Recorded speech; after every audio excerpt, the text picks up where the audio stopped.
Welcome back to another week of Staying on Top. I'm Nicoletta, and this is part 2 of our abortion series with Zoë Lillian. So if you haven't seen the first part, I recommend going and watching that first and then tuning back in.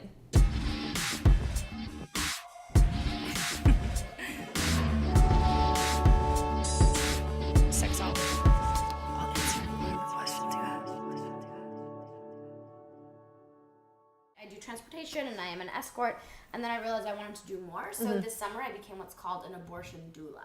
And a doula, people you might know of as a birth doula, is someone who will, is someone who provides continuous, non-judgmental, emotional, informational, and physical support, generally for the birthing process. But what I do as what's called a full spectrum doula is kind of address the whole spectrum of pregnancy outcomes that aren't birth. So I'm trained to support people in miscarriage, abortion, and stillbirth.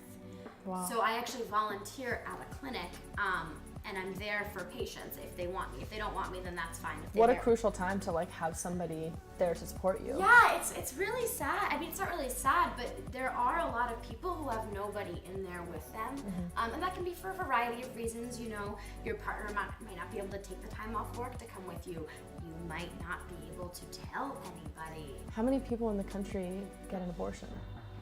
1 in 3 women is going to have at least one abortion. That's a lot. Yeah, you probably know someone who's had an abortion if you haven't had one yourself.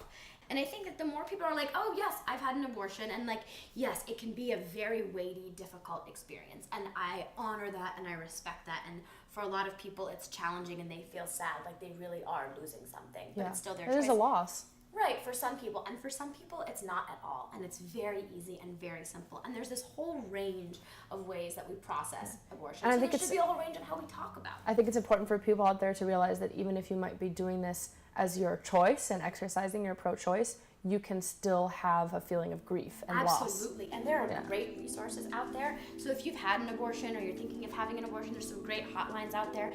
Exhale is a really good post-abortion hotline that's totally non-judgmental and are just there to talk you through and help you process things.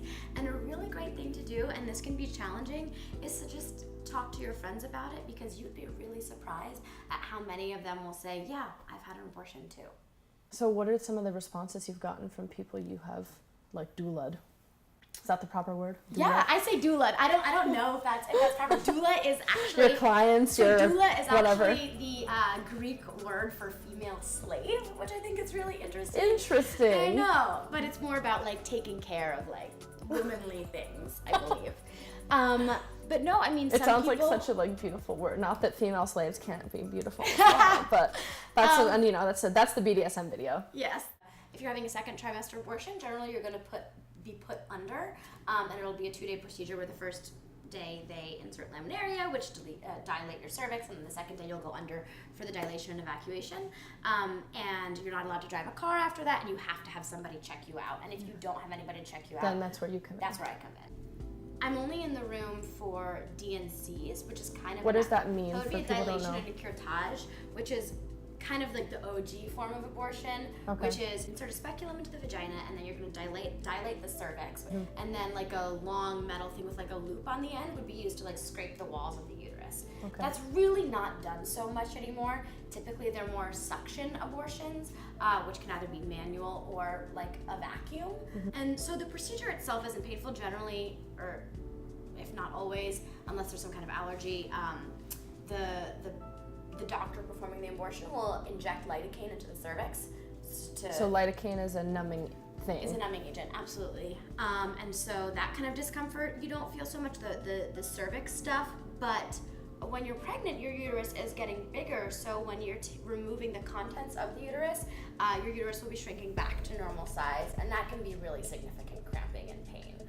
You can also get a medical abortion, which is pills, so misoprostol and mifepristone. And that's only if you're at a certain point in your pregnancy. Those generally work up to 10 weeks.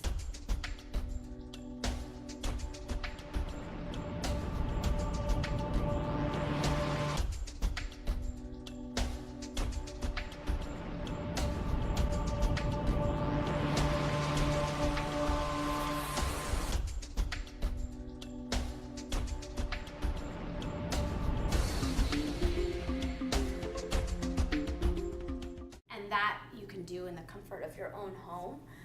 Which some people like. Well, and you can have an abortion doula come to your home for that kind of stuff too. So if I may, I just love to plug the LA Doula Project, which is who I volunteer with.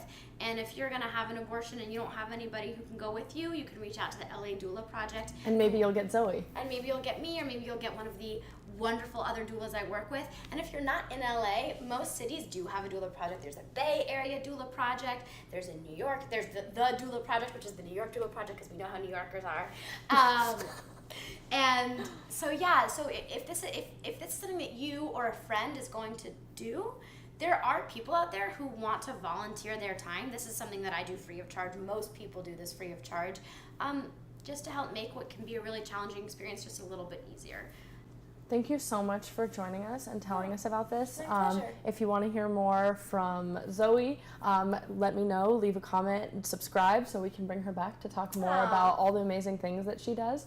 But I hope this provided some information for you. Check out the links below to get a little more about abortion access and things like that. And obviously it is a medical physical procedure, but with that, as Zoe was explaining, comes emotional things. So if you don't have somebody, there are resources out there, so get the help and support that you need if you're going through this process.